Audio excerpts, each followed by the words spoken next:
লাগাচ্ছ কেন? এই জন্যই তোকে মাথা মোটা বলে, কিচ্ছু জানি না।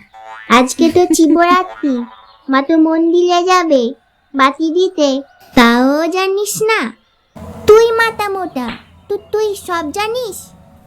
মা আমিও বাতি দেবো। তোর কি বিয়ে হবে নাকি? পুটু দিদির বিয়ে হবে, পুটু দিদিও বাতি দেবে। হ্যাঁ, তুই অনেক কিছু জানিস, আর বক বক করতে হবে না। এবার বইটা নিয়ে পড়তে বস, তবে কালকে মেলায় নিয়ে যাব। যদি দেখি পড়তে বসিস না, ঝগড়া করছিস, তাহলে কিন্তু আমি এসে পিটুনি দেবো।